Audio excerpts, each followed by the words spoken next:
bad boy tuck. I'ma get it how I'm living, I'ma walk the walk. Outline my lines, I rap through thought.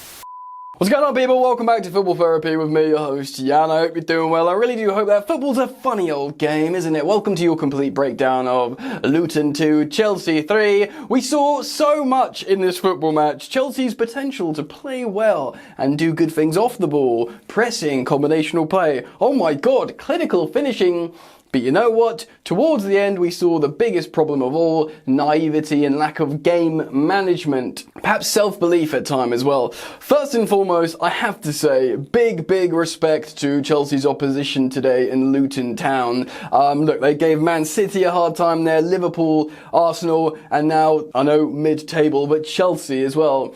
To be 3-0 down and to, execute that comeback, and by the way, they had a goal ruled offside, which would have, of course, seen them take at least a point. They also had a shot hit the crossbar. They were really excellent today. Chelsea have got a lot of positives, but a lot of negatives as well. We take the 3 points that moves us from 10th in the Premier League to 10th. Anyway, we're going to get into it today. Of course, Cole Palmer was magnificent. Shouts for Noni, Thiago Silva, and Nico Jackson-ish. There's a lot to talk about in terms of player performances. Thank you for joining me. If you do want to support the content, you can do so simply by pressing like and subscribing. If you want to, make sure you hit the bell if you subscribe, but just like the video if you're feeling good, ladies and gentlemen. Alright then, let's get into it. So yes, away at Kenilworth Road against Luton, who, like I said, they give big teams a hard time there. In fact, out of their 11 home games this season, they've scored in 10 of them. So I felt like they were always going to score.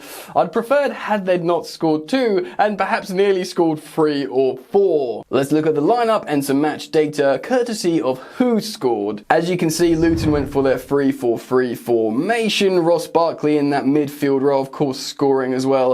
Everyone knew that was going to happen. Chelsea going for a 4-2-3-1 formation, Colwell and Gusto being the fullbacks, Silva and Disasi centre-backs, Gallagher, Caicedo in the pivot.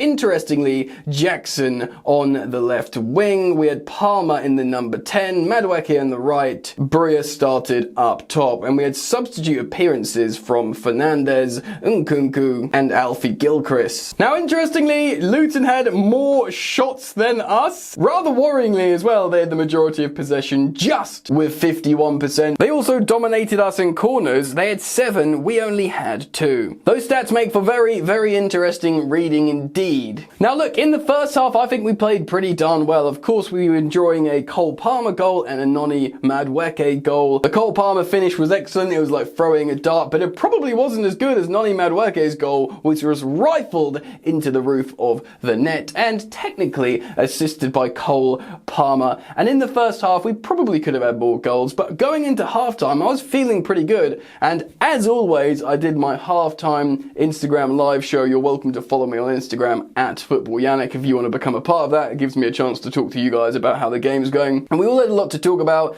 I generally felt pretty good. I thought we were pressing well off the ball. I thought there were some good performances, of course, from Cole and Noni. I think Levi Colwill looked a lot better playing in the left back role. Of course, things changed in the second half. I actually think he played really well for the second goal, combining down the left flank, looking a little bit more like a left back and looking comfortable. Nico Jackson was catching a lot of heat, and he had such an interesting game because it went both ways. I think he looked a lot more comfortable in the first half playing as a winger rather than a striker, and into the second half his head went and I just wanted to get him off. But then again, he also assisted the third goal, and towards the very end he did some excellent defensive work to make sure we won a goal kick when we were like proper under the cosh from Luton. So his story arc throughout this game, Nicholas Jackson, was very peculiar indeed, but turned out he was like quite an important character in the game. But really it was in the second half when we think, okay, we're going to go and win this now, despite Luton being brave, playing well, we're going to go and just, put the nail in the coffin here. Cole Palmer scores an excellent goal. Of course, it was assisted by the aforementioned Nico Jackson. Cole Palmer, who would eventually go on to win Man of the Match, having 2 goals and an assist. assist involved in every single Chelsea goal.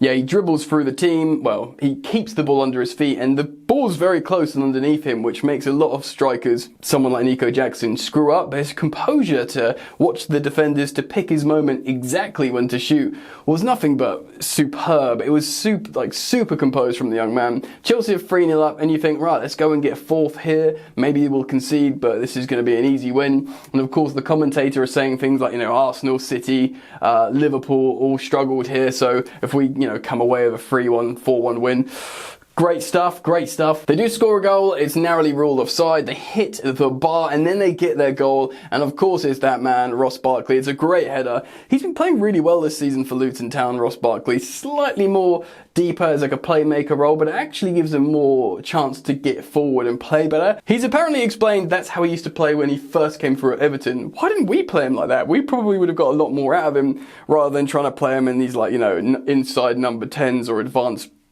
position. So at this point you're thinking, ugh, and Chelsea completely back off. And for the rest of the game, we are absolutely terrified. All composure is lost. And Thiago Silva, who was largely magnificent in this game, he was always in the right place. It's almost like he couldn't control the chaos around him. And when we conceded another goal, 3-2 down, and Kenilworth Road, all the fans are on top of you. It just feels like this game is going one way and they're going to get their point. And who knows? If they score, soon, maybe they'll go on to win it, and, chaos and catastrophe would be returning to Chelsea and Stamford Bridge.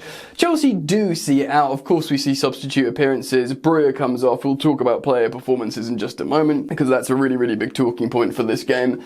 Alfie Gilchrist comes on at right back. Gusto moves on to left back. We just try and see it out. And we do. So you have to look at it as a really tough game when the momentum went against you and you went away with 3 points still. I think the two main talking points from non-Chelsea people will be how well Luton played and came back in their belief, which is probably, from a neutral's perspective, the biggest talking point, shortly followed by how good Cole Palmer is. Because people will be thinking, oh, England's squad in the Euros, and what a good signing for Chelsea he's been from Manchester City, But, and then Chelsea, from our fans who look at this more meticulously and closely, will be thinking, it's naivety again, it's the lack of, just someone being calm. I think the midfield does worry me. Of course, Conor Gallagher was beaten up in this game quite a lot. I do feel that we're still missing just a grown-up in midfield to put their foot on the ball. I think maybe someone like a prime Jorginho in this game. This is what Mikel Arteta uses him for Arsenal, brings him off the bench. Even if you think this guy's not the guy to be starting in the midfield, someone to just win fouls, put their foot on the ball, slow the game down. We didn't have that. Enzo's supposed to be that kind of player, but he was still playing that advanced left 8 when he came off the bench and made a substitute appearance. At that point, I feel quite sorry for Nkunku as well, because by the time he came on, the game had descended into transitional chaos. He didn't get a chance to get involved. Do you know what I mean? And ultimately we see out a 3-2 win, which is massively valuable for Chelsea, but worrying and frustrating as well. So let's go into the player performances discussion and go on from there. So a huge talking point, I think, is goalkeeper Georgia Petrovic, who yes conceded 2 goals, but also made 2 ridiculous saves in this game as well, especially in that frantic period. He has looked really, really good. He was really, really intelligent of when to come out and claim aerial balls, and when you're playing away against this Luton side in the style they play, you need a goalkeeper that's confident to coming out and doing that. I don't want to throw random shots here, but I do think we lose this game with Rob Sanchez in goal, or at least draw it. And then maybe that's a bit unfair, but I do want to praise Georgia Petrovic for his passing, his high claims, most of his saves. I don't think he could have done much else in this game. So he gets a really, really high rating for me. He did really, really well and deserves his flowers for his just general Chelsea career so far. At right back, Malo Gusto was very good. Sure, he was man of the match last time out. Maybe not man of the match this time, and maybe being a young player himself descended a little bit into the madness like the rest of the collective group and the worry and the panic, but still he was in the first half he was really good, really, really dynamic, really effective going forward, and did some intelligent defensive work but maintaining possession. I think he was great, Gusto. Of course he can be trusted on the other side now. Pochettino's moving him over, which he did yet again in this game, as well as the last game. Consecutive wins with Gusto playing both sides. You have to give him a great deal of credit. Moving over to the other fullback side, of course, Levi Colwill. I think he was good. He was a lot better in the first half in terms of how I've seen him recently. I don't think he's been playing well, actually, but he defensively was much better in the first half. He was important to what was the second goal, and of course, all of our goals are very important, otherwise we wouldn't have won. So I think I don't want to really dig him out for this game, but he still has a great deal of development to do as a left back, and hopefully when we get Chilwell and Cucurella back, he just won't have to play there. Thiago Silva was magnificent, I think. I know when you score, you really can see 2 goals against Luton and you're basically enduring an onslaught. It's not his fault. His positionally was magnificent. He made loads of clearances and blocks. And it's almost like he was maintaining control of the kindergarten of all the kids, but then they all just ate way too much sugar and it was beyond his control, and you can't blame him for that, you know. So no problems with Thiago Silva at all, and he hasn't been perfect of late. Maybe age just caught up with him a little bit, but he's had mistakes in him, like high-profile errors recently. None in this game. Excellent. I think Disasi was probably definitely the worst out of the two. He had a couple of good moments. He got a booking though, and certainly I do worry for him long term. I think as soon as my boy Wesley Fofana comes back in, he's in trouble. But that's what I just think personally.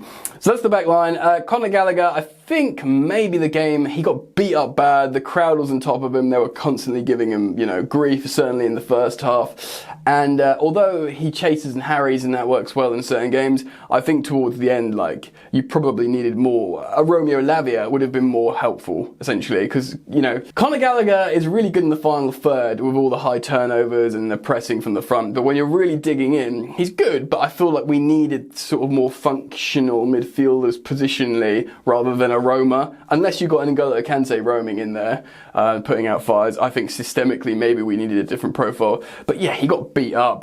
People were giving him grief from the crowd. Maybe it doesn't help how the stories and the headlines have got pictures of him in Tottenham kits of late. We can talk about that in a Chelsea news video. Of course, I do daily videos on Chelsea news here, so make sure you hit the bell if you choose to subscribe. Caicedo, couple good moments, not wholly convinced. He has great moments, but he does not look like the Brighton Caicedo that we spent a record £115 million for in terms of a record fee in the Premier League. I'm not overly concerned long term because I do think he's an excellent player. But for the moment, a little bit worried. Of course, we only had a 2-man midfield for large parts of this. We bring Enzo on, but Enzo comes off the bench cold in this atmosphere with this peculiar Luton Town onslaught. It would be unfair to judge him, really. So let's talk about the attackers. Cole Palmer, magnificent. Positionally, creatively, knows exactly where to be. He's not just like a sort of arm gonna run around and create and not defend. He knows how to defend. You literally can't ask any more from this 21-year-old who hasn't even played that much first team football. Slam dunked into our squad, moonwalked into our starting lineup, and is just our best attacker. So I'm not going to spend much more time talking about Cole Palmer, but my word, he was good. Other forwards, who else played? Well, Noni Madueke, good. Scored a great goal, and of course, like I said, if you score one of these goals in a 3-2, you've been a vital figure. He isn't the most. His defensive work's better, and he demonstrated that.